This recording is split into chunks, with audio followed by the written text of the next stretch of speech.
17 de marzo de 1917. El Atlántico Norte era un cementerio de acero y sal. En el amanecer gris, un convoy de barcos mercantes británicos avanzaba entre olas de 9 metros, sus cascos pesados con grano, carbón y munición, con destino a una nación insular hambrienta. El viento aullaba entre el aparejo, llevando el eco distante de explosiones desde algún lugar más allá de la niebla. Durante 3 años, los submarinos alemanes habían estado librando una guerra invisible bajo estas aguas. No luchaban con banderas ni honor, esperaban en silencio, escuchando hélices, atacando desde abajo sin aviso. Aquella primavera los cazadores estaban ganando. En el puente del SS Mapleton, el capitán George Fraser escaneaba el horizonte a través de prismáticos manchados de sal.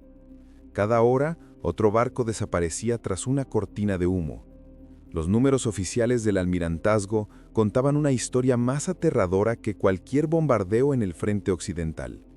Solo en abril de 1917, los submarinos hundieron más de 860.000 toneladas de transporte aliado, suficiente para borrar las reservas de alimento de Gran Bretaña en 3 meses.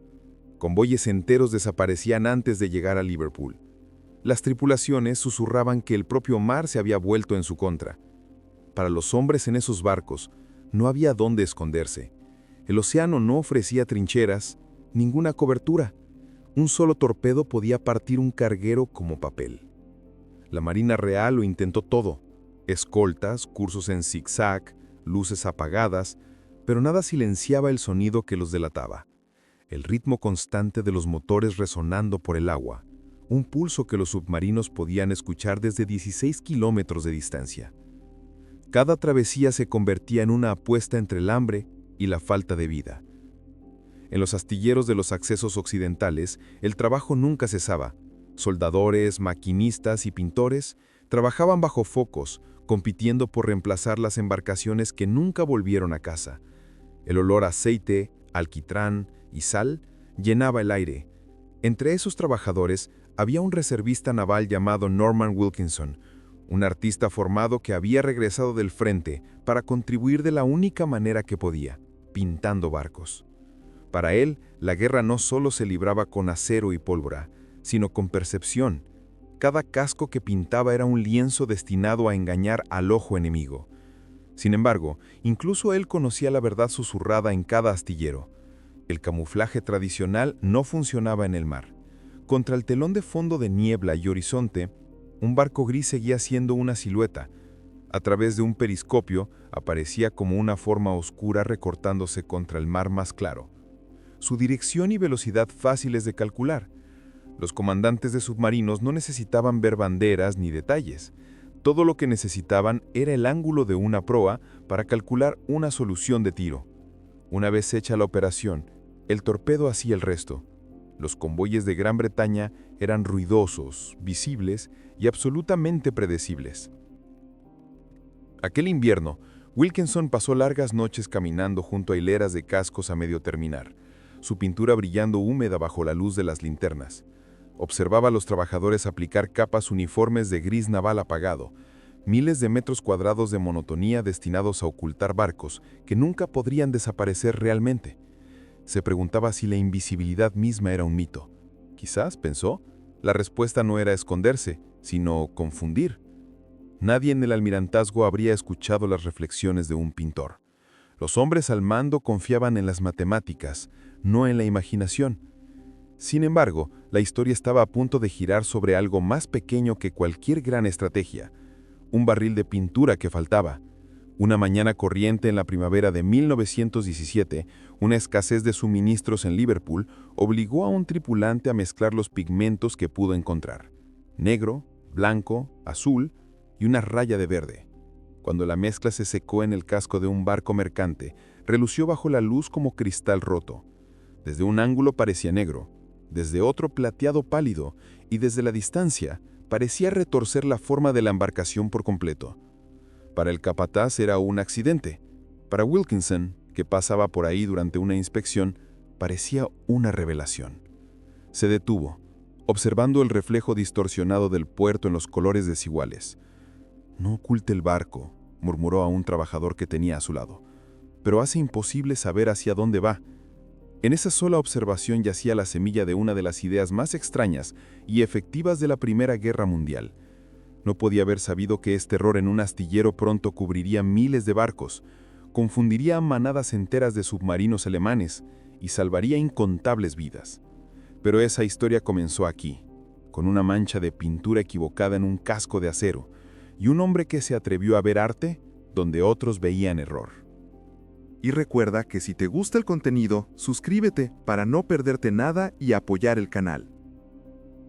Cuando Norman Wilkinson llegó a la Real Academia de las Artes en Londres en los años anteriores a la guerra, nunca imaginó que su formación con pinceles y óleos importaría algún día para la supervivencia de un imperio. Pintaba transatlánticos deslizándose sobre mares tranquilos, retratos de serenidad, no de guerra. Cuando estalló la Gran Guerra, se alistó en la Reserva Voluntaria de la Marina Real, sirviendo primero como oficial de artillería a bordo de un crucero auxiliar. Vio lo que el público nunca vio: barcos ardiendo de noche, carga esparcida por el agua como madera flotante, y hombres aferrándose a escombros, y mares que tragaban sus gritos. Cuando regresó a Inglaterra en 1917, llevaba consigo la imagen de un gris interminable: agua gris, cielos grises, barcos grises hundiéndose uno tras otro. El almirantazgo lo había convocado para asistir al departamento de camuflaje naval, un experimento nuevo y desesperado que esperaba usar el color para derrotar a las matemáticas. La lógica de la guerra submarina era brutal y simple. El capitán alemán miraba a través del periscopio, medía el ángulo del barco y usaba trigonometría para calcular velocidad y dirección. Una vez que tenía eso, la trayectoria del torpedo era pura geometría. Cada barco pintado en gris plano simplemente le daba un contorno limpio para medir. Para Wilkinson, era como darle al enemigo una regla y un compás. El día que llegó a los muelles de Liverpool, el aire colgaba pesado con niebla y humos de diésel. Los trabajadores gritaban por encima del martilleo de remates y el repiqueteo del acero resonaba por el astillero. Caminó junto a casco tras casco, todos pintados del mismo tono apagado de gris naval. Se veían idénticos, sin alma, esperando a ser hundidos. Se detuvo cuando vio el barco que lo cambiaría todo, el que había sido pintado por error. Una escasez de suministros había obligado al capataz a improvisar con pintura sobrante, y el resultado era caótico: franjas negras, azules pálidos y contrastes marcados retorciéndose a lo largo del casco como una pintura abstracta. Para muchos parecía ridículo, para Wilkinson parecía vivo. Pidió unos binoculares y retrocedió por el muelle. A distancia, la forma del barco se descomponía, la proa se desvanecía en la bruma, mientras la popa parecía apuntar en la dirección equivocada. Se volteó hacia el capataz y le preguntó: ¿puede ver hacia dónde se dirige? El hombre entrecerró los ojos y se encogió de hombros. Difícil decirlo, señor. Quizás esté girando, quizás no. Esa respuesta se quedó con Wilkinson. Aquella noche regresó a sus aposentos y comenzó a dibujar. Dibujó un carguero cubierto de rayas diagonales, luego uno con espirales en la proa, otro con triángulos dentados cruzando el puente. No estaba pintando para ocultar el barco, estaba pintando para destruir su forma. El principio era contraintuitivo, pero brillante. Confundir, no ocultar. Wilkinson escribió en sus notas: si no podemos hacer invisible a un barco, debemos hacer imposible apuntarle. Se dio cuenta que el ojo humano, aún ayudado por óptica, depende de líneas continuas para percibir la forma. Si esas líneas se rompían por color y ángulo, la mente juzgaba mal distancia, velocidad y orientación. El efecto era caos óptico, una ilusión lo bastante poderosa para arruinar los cálculos de un oficial de torpedo. En pocas semanas, Wilkinson solicitó una audiencia formal en el almirantazgo. El comité era escéptico. Un capitán se burló de él abiertamente. ¿Propone hacer que nuestros barcos parezcan carrozas de carnaval, señor artista? Otro bromeó: quizás le gustaría colgarle farolillos también, señor artista. Wilkinson se mantuvo calmo. Presentó sus sketches. Explicó cómo un patrón de líneas entrecruzadas podía engañar el telémetro del periscopio. Caballeros, dijo, cuando el enemigo mira por su mira, ve dirección. Debemos quitársela. Dejemos que apunte a la popa mientras navegamos de proa. La sala se quedó en silencio. Sonaba loco, pero la ciencia tenía sentido. Aún así, la política del almirantazgo exigía pruebas. A Wilkinson se le asignó un barco de prueba, la pequeña cañonera HMS Industry, y permiso para experimentar bajo su propio riesgo. En los días siguientes, él y un puñado de pintores de astillero trabajaron toda la noche. Usaron los colores que tenían, negro, blanco, ultramarino y ocre, aplicados en trazos violentos y asimétricos. El resultado fue impactante. El barco parecía más una pieza de arte moderno que un arma de guerra. Hasta los marineros se rieron. Uno comentó: «Si nos ve, se va a fallecer de la risa antes de disparar». Wilkinson no respondió. Creía que la risa era la primera señal de que estaba descubriendo algo nuevo. Cuando el HMS Industry zarpó para las pruebas, un equipo de observación esperó en tierra con prismáticos. Mientras el barco maniobraba por el puerto, algo notable sucedió. En ciertos ángulos, el casco parecía retorcerse alejándose de sí mismo. En otros, parecía como si la embarcación se moviera de costado. Un oficial juró que la proa apuntaba al norte mientras el barco navegaba al este. La ilusión óptica era innegable. El informe del almirantazgo lo llamó un efecto visual desconcertante que hace imposible la estimación precisa de distancia. Aún así, muchos dudaban. Los ingenieros navales argumentaban que periscopios y torpedos seguían las matemáticas, no la visión. Los científicos afirmaban que los trucos ópticos nunca podrían influir en trayectorias sólidas. Pero la Marina estaba desesperada, y la desesperación favorece a los audaces. El primer Lord del Mar aprobó más pruebas en múltiples convoyes. La propuesta de Wilkinson fue reclasificada como camuflaje deslumbrante. Y de la noche a la mañana, los muelles de Liverpool se transformaron en el estudio de arte más extraño de la Tierra. Pintores, artistas y diseñadores teatrales se unieron a los constructores navales para crear ilusiones vivientes de color y línea. Algunos barcos llevaban rayas como cebras, otros mosaicos geométricos de azul y verde. No había dos patrones iguales. Cada barco se convirtió en un rompecabezas único para que el enemigo lo resolviera. Mientras Wilkinson veía sus ideas extenderse, no podía evitar sentirse inquieto. Era un artista luchando una guerra con color, mientras hombres se ahogaban cada noche porque la ciencia les había fallado. Sin embargo, su instinto le decía: esto podría funcionar, no porque desafiara la lógica, sino porque desafiaba la predecibilidad. Escribió en su diario aquella noche: no son las armas del enemigo las que nos destruyen, sino su certeza. Si el arte puede quitarle esa certeza, quizás el arte pueda salvar vidas. A finales de 1917, los primeros convoyes zarparon con esquemas deslumbrantes completos hacia el Atlántico. Su destino pondría a prueba si la imaginación de un pintor podía superar la precisión de un periscopio. La guerra se había convertido en una batalla entre geometría e ilusión, y por primera vez, el arte sostenía el pincel. A principios de 1918, los puertos de Liverpool, Bristol y Glasgow ya no parecían lugares de guerra. Para el observador casual, se asemejaban exhibiciones de arte moderno, galerías flotantes de color imposible. Los cargueros que antes desaparecían en la niebla atlántica ahora relucían con rayas violentas de cobalto, crema y negro. Cada casco parecía tener su propia geometría, triángulos cortando la cubierta, espirales enrollándose alrededor de torretas de cañones, bandas que se retorcían tan bruscamente que parecían doblar el propio acero. Y en el centro de esta locura estaba Norman Wilkinson, un pintor convertido en visionario naval, todavía dudado por la mitad del almirantazgo y burlado por la mayor parte de la flota. Cuando llegaron a Londres las noticias de las primeras pruebas, el escepticismo era profundo. Algunos oficiales se rieron de las fotografías. «Estamos en guerra con Alemania, no con Picasso», se burló un almirante. Otro escribió en un memorando que la idea podría ser psicológicamente útil, pero militarmente irrelevante. Sin embargo, los datos contaban una historia diferente.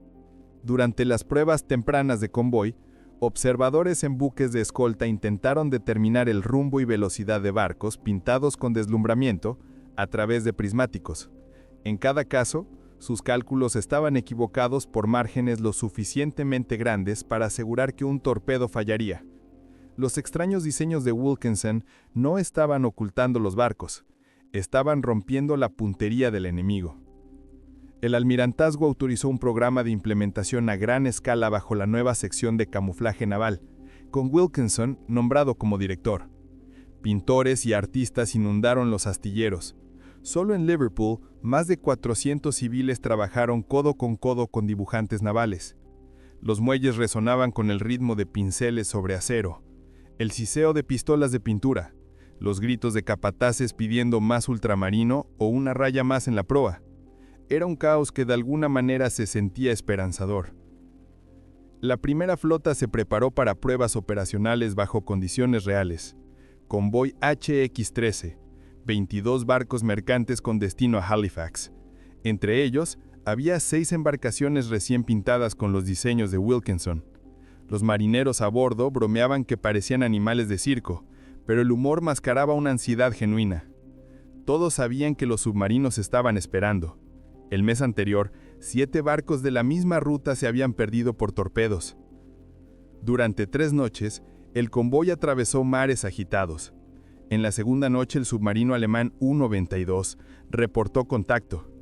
Su comandante, capitán teniente Karl Meissner, escribió en su bitácora: a las 0300, avistado convoy. Barcos extraños con colores irregulares. Difícil determinar rumbo. Torpedo disparado. Falló por delante. Ajustado ángulo. Segundo torpedo falló por detrás. La entrada terminaba abruptamente, reemplazada por una nota garabateada. Imposible fijar distancia. Los colores distorsionan la silueta. De vuelta en Londres, los analistas de inteligencia que revisaban la bitácora capturada de Meissner quedaron asombrados. La ilusión funcionaba en condiciones de combate. Cuando Wilkinson vio la información, no dijo nada. Solo asintió una vez y volvió al trabajo. El pintor que había comenzado con un error ahora se encontraba moldeando la política naval. A medida que avanzaba 1918, el programa deslumbrante se expandió con precisión industrial. La oficina de Wilkinson diseñó plantillas para cada clase de embarcación, desde destructores y buques de trupos hasta arrastreros pesqueros convertidos para escoltas de convoy. Las dimensiones de cada barco se escalaban en grandes mesas de dibujo. Los artistas entonces creaban planos de patrones únicos a mano, usando lápices de colores y cinta adhesiva para planear cómo las líneas distorsionarían la perspectiva en el mar. Nada era simétrico. El caos era el objetivo. Para los hombres que aplicaban la pintura, era trabajo agotador. Un barco mercante típico requería más de 1.500 litros de pintura, y las tripulaciones trabajaban las 24 horas para cumplir los plazos de los convoyes. El olor a aceite y trementina se mezclaba con el aire salado. Los pintores se balanceaban en andamio sobre agua helada aplicando rayas bajo luz de linterna. Algunos barcos recibían patrones en blanco y negro para el Atlántico Norte, donde la niebla lo volvía todo plateado. Otros usaban azules y verdes para rutas tropicales, mezclándose con olas iluminadas por el sol. Las fotografías del periodo muestran escenas que parecen casi surrealistas.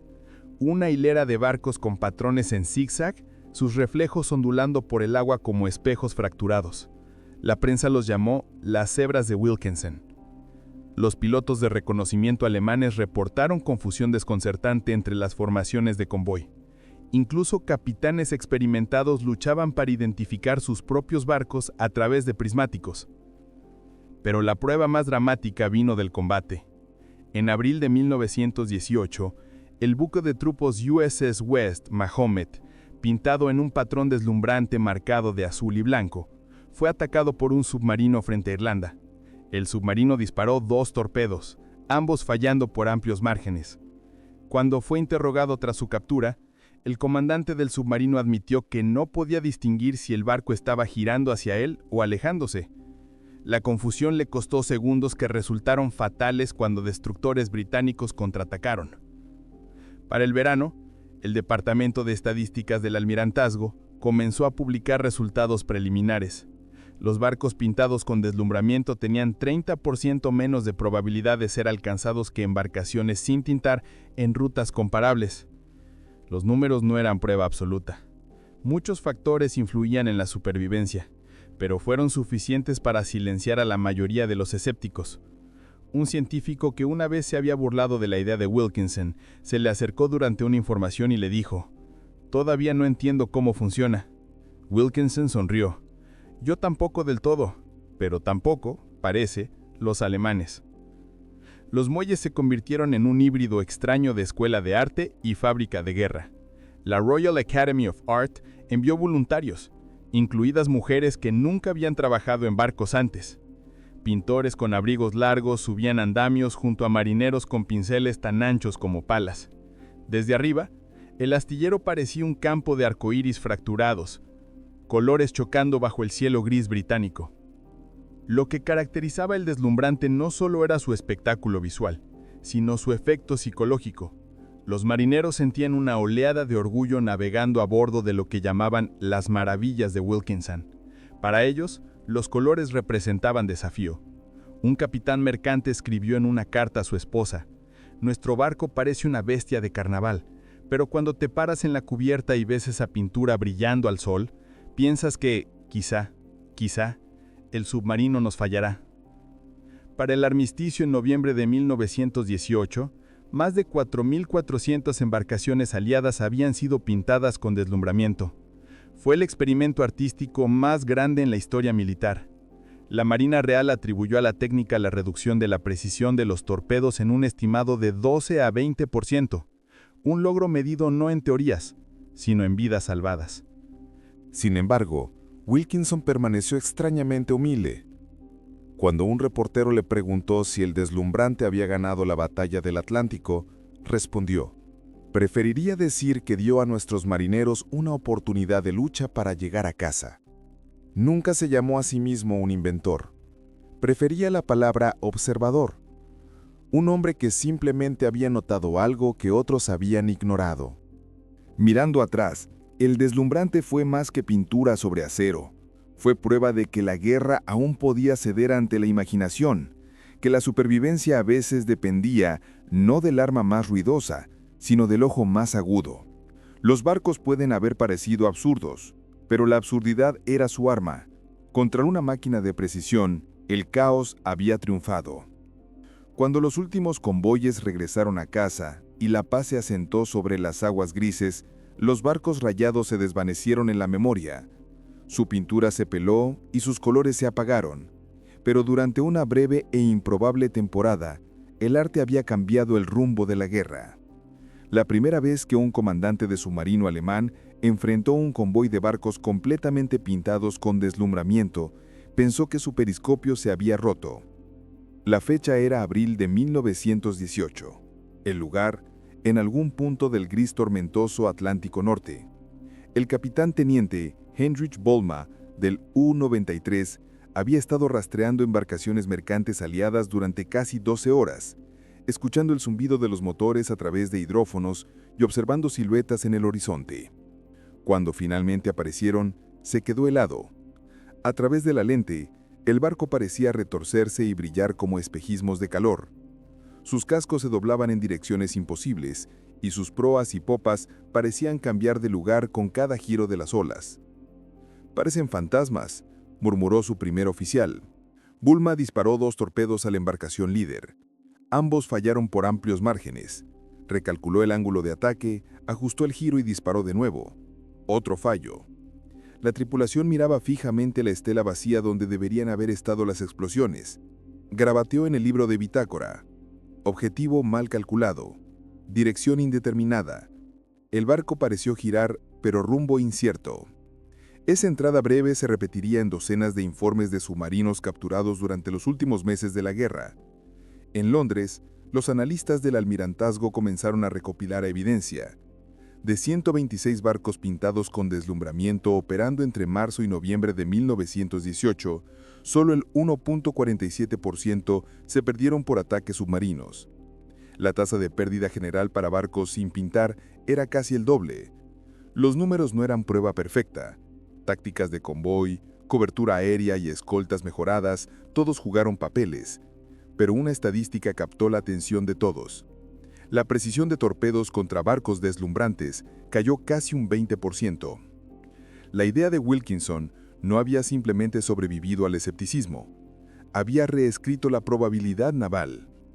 Para las tripulaciones de submarino, la confusión era enloquecedora. Todo su sistema de ataque dependía de la precisión. Determinar el ángulo y velocidad de un barco, luego usar tablas trigonométricas para calcular el punto de intercepción del torpedo. El camuflaje deslumbrante destruía esa geometría. Un comandante describió la experiencia en su interrogatorio de posguerra. A veces, el barco parecía navegar en una dirección, y en el momento de disparar, parecía girar. Cuando el torpedo fallaba, pensábamos que había cambiado de rumbo, pero luego nos dimos cuenta de que no lo había hecho. La pintura nos engañó. Mientras tanto, el efecto en la moral aliada fue profundo. Los marineros que una vez habían navegado en barcos grises y anónimos, ahora se enorgullecían de su armadura colorida. La pintura parecía prometer supervivencia. Un capitán del SS Ward Drake escribió en su diario: «Éramos el único barco pintado. Cada hombre a bordo juró que nos hacía más afortunados. Los torpedos fueron por los otros». Ya fuera superstición o ciencia, los resultados eran inejables: menos estelas de falta de vida y más barcos llegando a puerto. Para el verano de 1918, el Atlántico Norte se había convertido en una exposición de arte móvil de guerra. Desde los acantilados de Irlanda hasta los muelles de Halifax, los observadores podían ver barcos adornados con zigzags, espirales y diamantes deslizándose entre la niebla como reflejos fracturados. Los periódicos los apodaron la flota cubista, mientras artistas en casa debatían si esto era necesidad militar o rebelión surrealista. Un crítico del Times los llamó el compromiso más raro de la guerra entre caos y control. Wilkinson ignoró el debate. Estaba demasiado ocupado salvando barcos. En el almirantazgo, un pequeño equipo analizaba fotografías de periscopio recuperadas de submarinos derribados. Las imágenes confirmaban lo que la teoría solo había sugerido. Cuando un oficial de torpedos veía un barco deslumbrante, sus señales visuales colapsaban. El rumbo verdadero del barco se volvía casi imposible de determinar. Las rayas audaces creaban contornos falsos que parecían moverse en direcciones opuestas mientras la embarcación se balanceaba sobre las olas.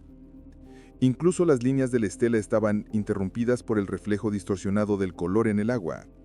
Los operadores de hidrófonos alemanes, acostumbrados a relacionar sonido con vista, reportaban datos conflictivos.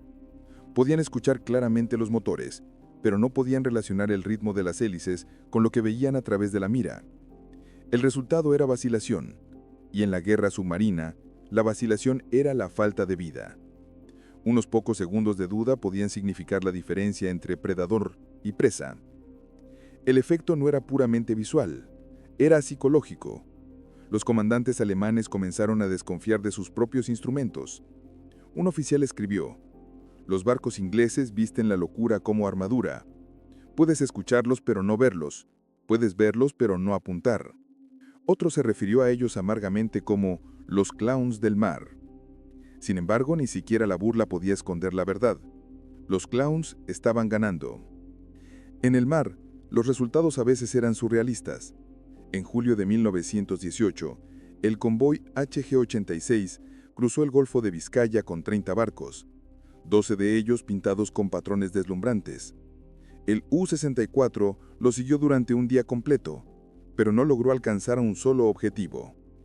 El reconocimiento aéreo confirmó más tarde que el submarino había disparado a la popa de un barco que en realidad era su proa. Los ángulos del patrón habían invertido la dirección aparente de la embarcación. Cuando la historia llegó a Londres, un oficial naval bromeó: «Hemos convertido el océano en una sala de espejos». En los astilleros el trabajo nunca cesó. Incluso mientras el armisticio se acercaba, los pintores continuaban recubriendo cascos con capas frescas de distorsión. En una fotografía de 1918, un equipo de mujeres artistas puede verse de pie en andamios, aplicando arcos amplios en blanco y negro al lado de un destructor. Sus rostros están tranquilos, sus manos firmes, aunque el mundo detrás de ellas está ardiendo. Wilkinson visitaba los muelles con frecuencia, caminando entre hileras de cascos rayados, escuchando el raspeo rítmico de los pinceles. Para él, el sonido era como un latido, prueba de que la creatividad no se había ahogado bajo la maquinaria de guerra. Cuando finalmente llegó la paz en noviembre de 1918, la flota deslumbrante regresó al puerto. Parte de la pintura se había pelado, apagada por la sal y las tormentas, Pero para aquellos que habían sobrevivido al Atlántico, cada raya llevaba significado. Eran cicatrices de batalla pintadas en color. El informe final del almirantazgo enumeró más de 4.400 barcos tratados con camuflaje deslumbrante. La Oficina de Guerra Británica estimó que al menos 2.000 vidas habían sido salvadas debido a su efecto. No todos creían en los números. Los estadísticos debatían el porcentaje exacto, los críticos alegaban coincidencia, y la prensa pronto siguió delante. Sin embargo, para los marineros que habían visto torpedos pasar inofensivamente por la popa, la discusión estaba zanjada. En una de las últimas visitas de Wilkinson a los astilleros de Liverpool, un capataz envejecido le entregó una pequeña lata de pintura sobrante. «Para la suerte», dijo. Wilkinson sonrió levemente y la guardó en el bolsillo de su abrigo. La conservaría por el resto de su vida. La guerra de ilusiones había terminado. Los submarinos habían sido derrotados por sonar, cargas de profundidad y, sobre todo, resistencia. Pero en ese mosaico de victoria, una sola pincelada de imaginación había importado.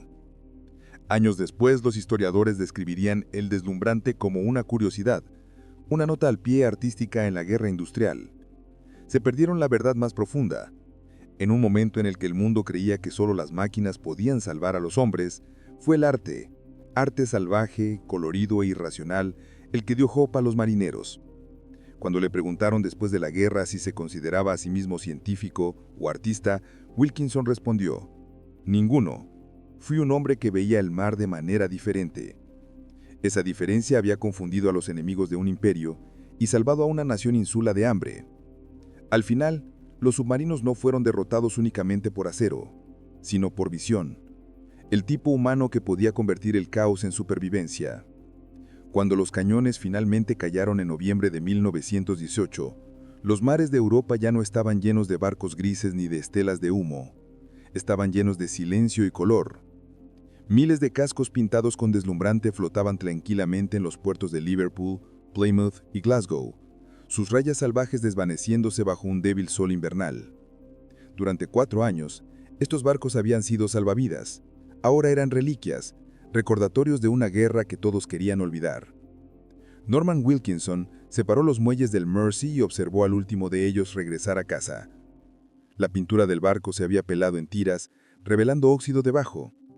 Los patrones que una vez habían salvado vidas se descascaraban en la memoria. Las tripulaciones ya los estaban repintando en gris de tiempos de paz. Era como si la propia nación estuviera borrando los colores de la supervivencia, convirtiendo el arte nuevamente en anonimato. Un periodista de Liverpool Echo se acercó a él con un cuaderno y preguntó: «Entonces, señor Wilkinson, ¿será este deslumbramiento el futuro de la guerra naval?» Wilkinson sonrió levemente. «Creo que su trabajo está hecho. La paz prefiere sus barcos apagados». En meses, el almirantazgo disolvió la sección de camuflaje naval. Los artistas y trabajadores de astilleros regresaron a sus vidas anteriores. Los pinceles se dejaron a un lado, las latas de pintura se vaciaron. En total, más de 4.400 barcos habían sido pintados con deslumbramiento. Mercantes, destructores, transportes de tropas, incluso barcos hospital. Había sido la colaboración artística más grande en la historia británica. Y sin embargo, terminó sin ceremonia. Los archivos se sellaron en gabinetes polvorientos etiquetados como medidas experimentales. Wilkinson regresó a su estudio en Londres, retomando su antigua vida como pintor marítimo. Sus lienzos, una vez más, mostraban puertos tranquilos y transatlánticos elegantes, no caos y camuflaje. Pero la guerra lo había cambiado. El mar que pintaba ahora era más oscuro, más honesto. Debajo de cada reflejo tranquilo, imaginaba los fantasmas de barcos que nunca llegaron a casa. A veces, mientras mezclaba sus pinturas, hacía una pausa, mirando el remolino de azul y negro en su paleta. Los colores le recordaban el día en que la pintura equivocada se mezcló a sí misma en la historia. El reconocimiento llegó lentamente, y luego no llegó en absoluto.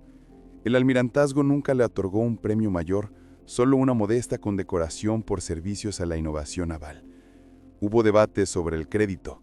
Ingenieros, oficiales, incluso algunos científicos afirmaron que habían concebido ideas similares. Wilkinson nunca discutió.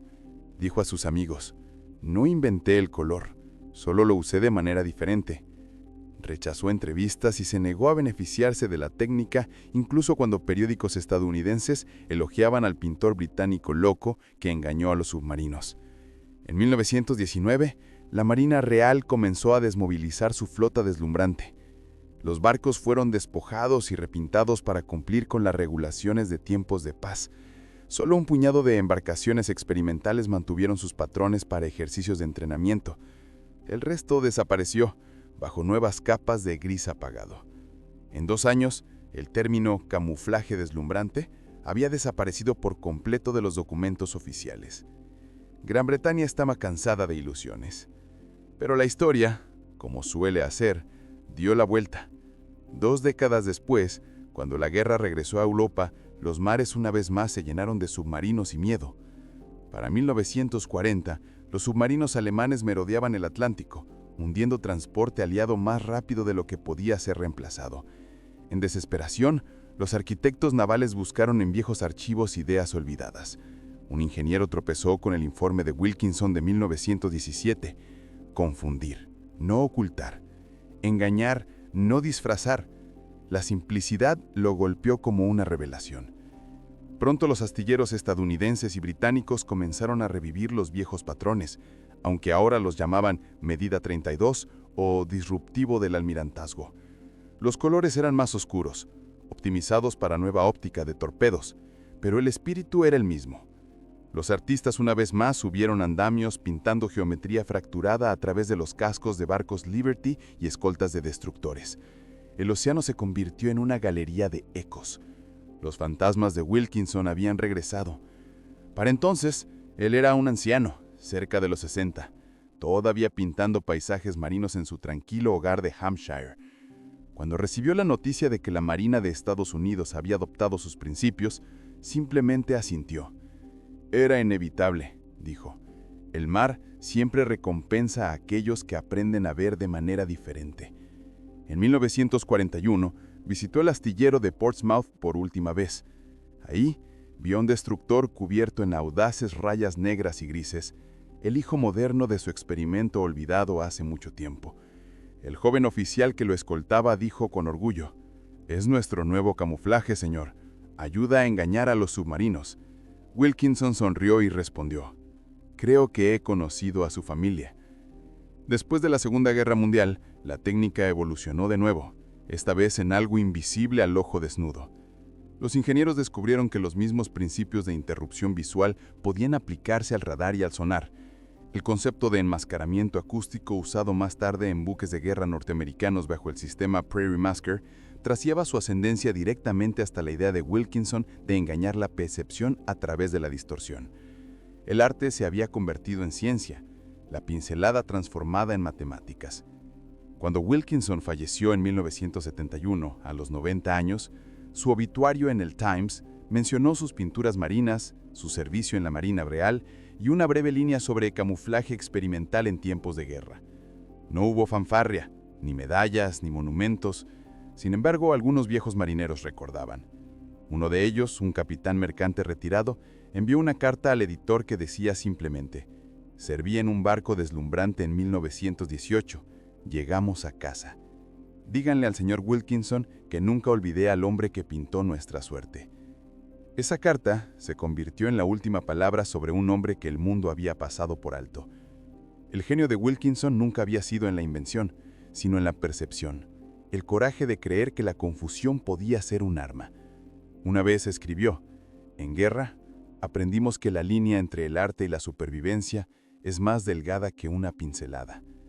En las décadas tranquilas que siguieron, mientras los barcos grises daban paso a embarcaciones guiadas por radar y submarinos sigilosos, la lección perduró. La visibilidad era vulnerabilidad. La misma lógica que alguna vez desconcertó a los submarinos, ahora guiaba el diseño de aviones, camuflaje digital, incluso ocultamiento de satélites. El legado del deslumbramiento vivía, invisible, pero en todas partes. Y en algún lugar, quizá en algún rincón olvidado de un museo o archivo, una lata de pintura azul seca todavía descansa, una reliquia del día en que un pintor, sin intención de cambiar la historia, hizo del propio mar su lienzo y de la confusión su obra maestra. El milagro del deslumbramiento nunca fue realmente magia. Era ciencia, desordenada, imperfecta y profundamente humana. Por todos sus colores salvajes y formas aparentemente aleatorias, cada línea en esos barcos obedecía las leyes de la física, la psicología de la visión y la geometría cruel de la guerra submarina. Lo que Norman Wilkinson había descubierto en 1917 no era camuflaje en el sentido tradicional, sino distorsión perceptual. El arte de hacer que el cerebro del enemigo lea mal lo que sus ojos le estaban diciendo. En el corazón del ataque del submarino yacía un instrumento, el periscopio. Su simplicidad ocultaba su fragilidad. A través de ese tubo estrecho, un comandante alemán podía ver solo una delgada porción del mundo. Dependía enteramente del ángulo de la silueta de un barco para calcular su velocidad, rumbo y dirección. Las matemáticas eran directas. Midiendo el cambio en la posición de un objetivo contra el horizonte, a lo largo de un tiempo fijo, podía estimar distancia y predecir dónde disparar. Era un juego de tiempos, ángulos y segundos. Pero ese sistema dependía de una crítica suposición, que lo que el ojo veía era lo que era real. Los colores de Wilkinson destrozaron esa suposición. Cuando un barco se balanceaba en el olaje, el patrón deslumbrante creaba contornos falsos, líneas que parecían moverse en direcciones opuestas al movimiento real del barco. Una raya negra, cortando diagonalmente a través de un casco blanco, podía hacer que la proa pareciera más corta o la popa más larga. Los parches de alto contraste causaban que el ojo percibiera sombras fantasmas, dando la ilusión de un barco girando, aunque mantuviera el rumbo. El cerebro del enemigo, programado para buscar patrones y contornos, intentaba completar la forma, pero la completaba mal. Los físicos navales después lo describieron como una versión armada de paralaxis de movimiento. Cuando dos colores contrastantes se movían uno sobre otro, el cerebro juzgaba mal qué superficie estaba más cerca y cuál más lejos. A través de un periscopio, el efecto se intensificaba.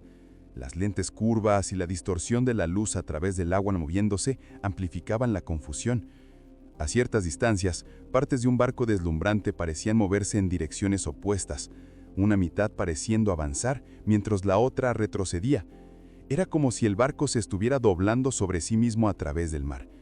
Los ingenieros alemanes intentaron compensar con óptica mejorada y tablas de cálculo de distancias, pero para entonces el daño era tanto psicológico como técnico.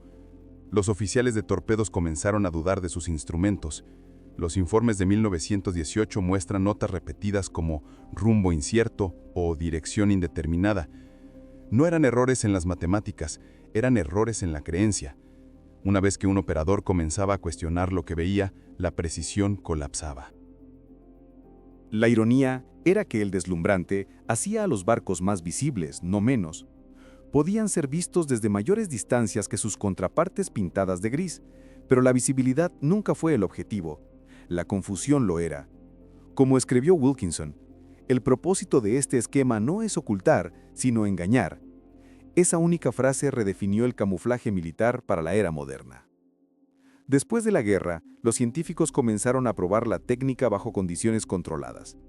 En 1919, la Royal Society realizó experimentos usando modelos de barcos observados a través de periscopios en un tanque de agua. Sus hallazgos confirmaron lo que el océano ya había probado.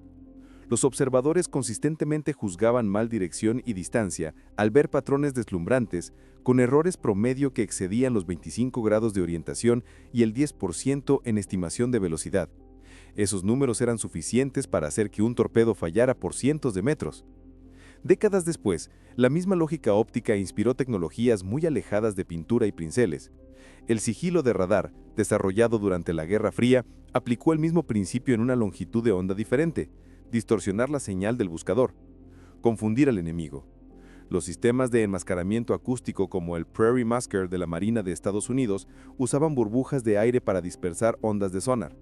Otra forma de engaño visual, esta vez para el oído. En ambos casos, la lección era idéntica al descubrimiento de Wilkinson. No tienes que desaparecer para sobrevivir, solo tienes que ser mal interpretado. Incluso en el diseño moderno, quedan ecos del deslumbramiento. El camuflaje digital, usado por ejércitos en todo el mundo, se basa en patrones pixelados que rompen contornos en fragmentos fractales, una versión matemática actualizada de las rayas de Wilkinson. Barcos experimentales como el Sea Shadow de la Marina estadounidense emplean cascos angulares para redirigir el radar, tal como el deslumbramiento interrumpía periscopios. Las herramientas cambiaron, pero la lógica perduró. La redirección es el truco más antiguo en la naturaleza y todavía uno de los más efectivos en la guerra. La ciencia detrás del deslumbramiento es, al final, un estudio de la limitación humana. El ojo ve luz, el cerebro ve significado. Entre los dos yace la vulnerabilidad, el espacio estrecho donde el arte y la supervivencia se encuentran. El genio de Wilkinson no estaba en pintar barcos, sino en pintar errores en la percepción del enemigo. Al dar vuelta a la ciencia al revés, enseñó al mundo una verdad que resonaría en cada campo de batalla por venir. En la guerra, como en la visión, la confusión es un tipo de armadura. En el largo silencio después de las guerras, los océanos olvidaron las rayas, los astilleros se quedaron en silencio, los andamios se bajaron y los mares, una vez pintados en geometría salvaje, volvieron a su gris interminable. Los patrones deslumbrantes se desvanecieron, lavados por la sal y el tiempo. Sin embargo, sus contornos fantasmales persistieron a fotografías y en la memoria, restos del momento en que el color había burlado a la falta de vida. Norman Wilkinson nunca buscó ser recordado como un salvador. Era un pintor, no un científico, un hombre que una vez dijo que su única habilidad real era ver lo que otros ignoraban. Y quizá ese fue su mayor regalo. En un siglo que adoraba las máquinas y las matemáticas, había probado que la imaginación aún podía alterar el curso de la guerra. Cuando falleció en 1971, pocos sabían que el concepto moderno de sigido, visual, acústico o de radar, debía sus raíces al día en que miró un casco mal pintado y vio oportunidad en lugar de error. Pero el océano recuerda aún cuando las naciones no lo hacen. Cada innovación deja ondas que nunca se desvanecen realmente. En 1988, un documento de investigación de la Marina estadounidense sobre contramedidas ópticas citó los experimentos de 1917 de Wilkinson como la primera implementación exitosa de distorsión perceptual para defensa táctica. Sus pinceladas le habían sobrevivido, resonando a través de sistemas de sonar, recubrimientos absorbentes de radar y el camuflaje digital de soldados modernos. Lo que comenzó como pintura se había convertido en física. Sin embargo, detrás de la ciencia yacía algo más humano, un recordatorio de qué tipo de mente crea frente a la destrucción. Durante los meses más oscuros de 1917, cuando Gran Bretaña estaba hambrienta y el Atlántico estaba lleno de restos, un hombre que no tenía autoridad, ni laboratorio, ni financiación, decidió cuestionar lo que todos los demás aceptaban como verdad. Los expertos dijeron que la invisibilidad era imposible. Wilkinson simplemente preguntó, ¿y si la respuesta no es la invisibilidad en absoluto? Esa pregunta, tan pequeña y desobediente, salvó vidas. Es fácil décadas después ver solo el genio, pero en su momento, el deslumbrante fue un acto de rebeldía contra la lógica de la guerra. Fue la negativa a creer que solo las armas y armadura podían proteger a los hombres. Fue prueba de que la curiosidad podía ser tan poderosa como el coraje. Cada barco deslumbrante que cruzó el Atlántico llevaba esa idea a través de su casco. Una declaración de que la supervivencia depende a veces no de la fuerza, sino de la perspectiva. Los marinos que sirvieron en esos barcos nunca lo olvidaron. Algunos dijeron que se sentían más seguros bajo las rayas, como si la pintura misma pudiera repeler la oscuridad bajo las olas. Otros admitieron que era tonto pero confortante. En realidad, el mayor efecto del deslumbramiento pudo haber sido psicológico. Dio a hombres que enfrentaban a un enemigo invisible algo en qué creer, una señal de que incluso el detalle más pequeño, incluso un color en un casco, podía ser la diferencia entre la vida y la falta de vida. Hoy, cuando los historiadores escriben sobre la batalla del Atlántico, se enfocan en el radar, el sonar y el descifrado de códigos. Pero debajo de esas grandes victorias yace un triunfo más silencioso, una sola idea nacida de las manos de un hombre con un pincel. Wilkinson nunca comandó un barco, ni diseñó un arma, pero las líneas que dibujó a través del acero cambiaron como el mundo entendía la visibilidad misma. Si hay una lección en su historia, es que la innovación rara vez comienza en el poder, comienza en la observación, en el coraje de notar lo que otros descartan. A veces la frase más peligrosa en cualquier época sigue siendo la misma que Wilkinson desafió. Siempre lo hemos hecho de esta manera. Así que cuando veas un buque de guerra moderno cortando el mar, silencioso y elegante, recuerda al pintor que hizo de la confusión una forma de protección. Recuerda que cada avión sigiloso, cada submarino absorbente de radar, lleva en su diseño el espíritu de esa única pincelada equivocada en Liverpool, Un error que cambió la historia. Si crees que la imaginación puede ganar guerras, comenta uno abajo. Si piensas que la guerra no deja espacio para la creatividad, dale me gusta. Y si quieres escuchar más historias de innovadores olvidados que cambiaron el mundo desde atrás de los escenarios, suscríbete al canal. Porque esta no es solo una historia sobre pintura o barcos, es una historia sobre el ojo humano, sobre cómo vemos y cómo a veces ver de manera diferente puede salvar vidas.